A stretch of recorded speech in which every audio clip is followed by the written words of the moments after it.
భీమిలి వద్ద దెందులూరులోను రాప్తాడులోను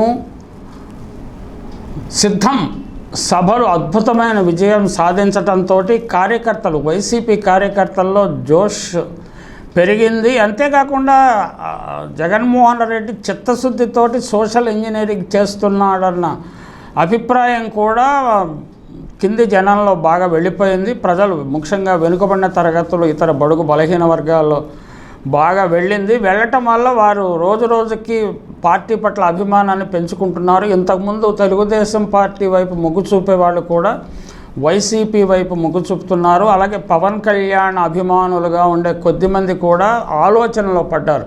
నిజానికి మనం జగన్మోహన్ రెడ్డి ప్రభుత్వాన్ని ఎందుకు వ్యతిరేకించాల్సిన అవసరం ఏమున్నది?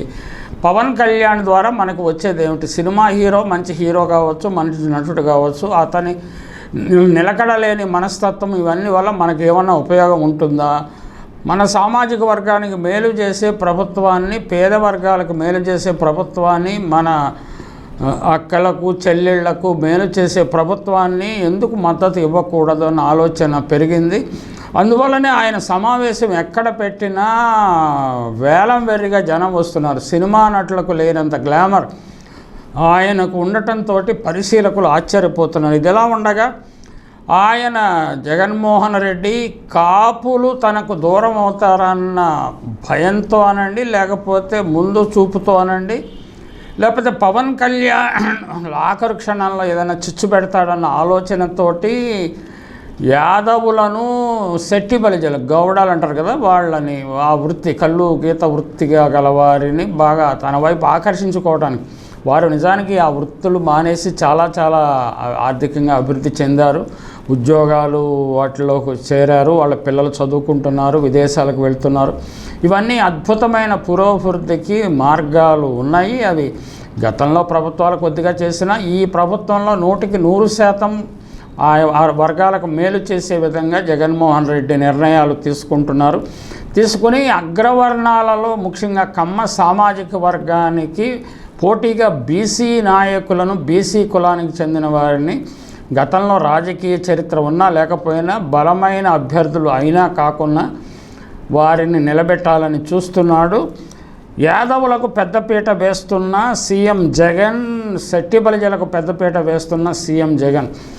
నర్సాపురంలో ఎవరు నిలబెడతారో ఇంకా స్పష్టం కాలేదు. కానీ శెట్టి బలిజ వర్గానికి చెందిన మహిళను నర్సాపురం పార్లమెంటుకి ఎంపిక చేయటం ద్వారా ఆయన రఘురామకృష్ణరాజుకు నిజానికి ఒక సవాలు విసిరినట్లే. ఒక మహిళ చేతిలో నిన్ను ఓడిస్తాను అన్న స్థాయిలో సవాలు, బహిరంగ సవాలు విసరకపోయినా అండర్ కరెంట్ మీనింగ్ ఖచ్చితంగా అదే. ఆ మెసేజ్ రఘురామకృష్ణరాజుకి వెళ్ళే ఉంటుంది.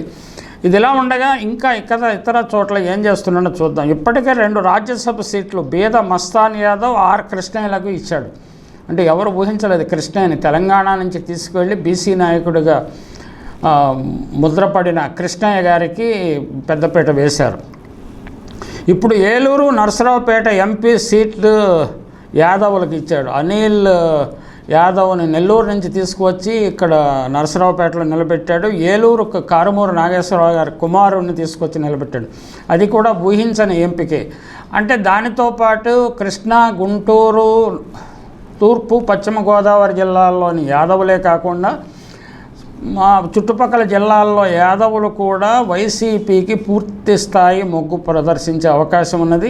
2019లోనే వారు దాదాపు 60% ఓట్లు వైసీపీకి వేశారు. ఇప్పుడు వారి శాతం ఇంకా పెరిగే అవకాశం బాగా ఉంది.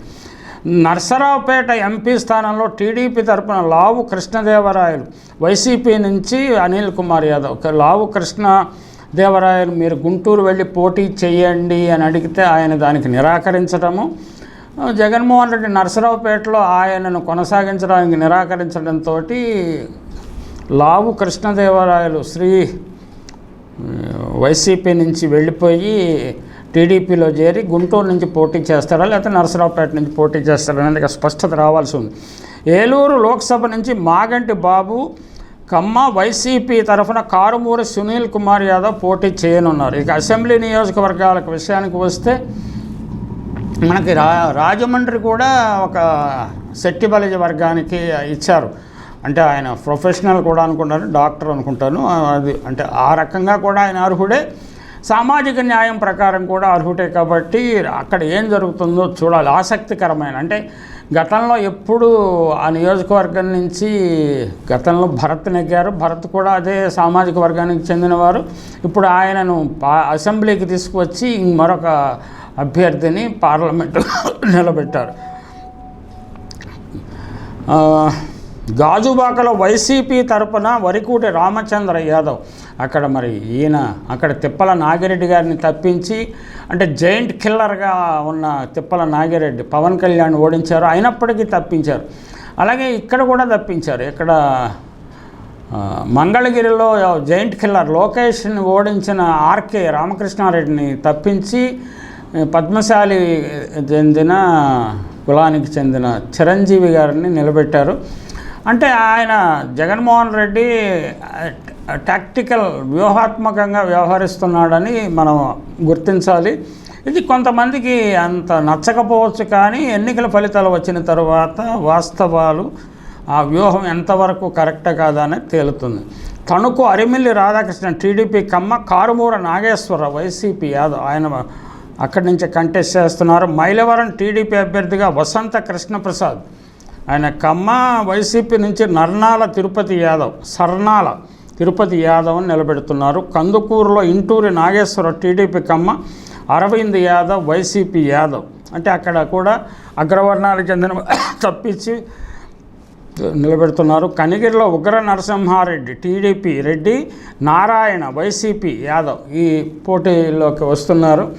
అంటే ఈ కులాల సంకుల సమరం జరుగుతుందని చెప్పలేం, కానీ సామాజిక సమీకరణల వ్యూహము అలాగే సమతుల్యత కొంత మారే అవకాశం ఉన్నది. అంటే బీసీలకు వారి ప్రపోర్షనేట్ జనాభాలో ఉన్న ప్రపోర్షన్ 37%, 50% అనేది అలా ఉంచి ఆయన బీసీలకు ప్రాధాన్యత ఇవ్వాలనుకుంటున్నారు. ఇటువంటి వ్యూహం మరి పిడికి బియ్యానికి ఒకటే మంత్రంగా భావించేస్తే అది కొన్ని ప్రాంతాలు ఎదురు తన్నవచ్చు. ఆ ఆలోచన జగన్మోహన్ రెడ్డి చేసే ఈ నిర్ణయాలు తప్పకుండా ఆలోచించి చేసే ఉంటారు. కాబట్టి 2024 మేలో ఎన్నికల ఫలితాలు వచ్చినప్పుడు ఈయన వ్యూహం ఎంత మేర ఫలించింది, ఎంత మేర విఫలం అయింది మనం చూడవచ్చు.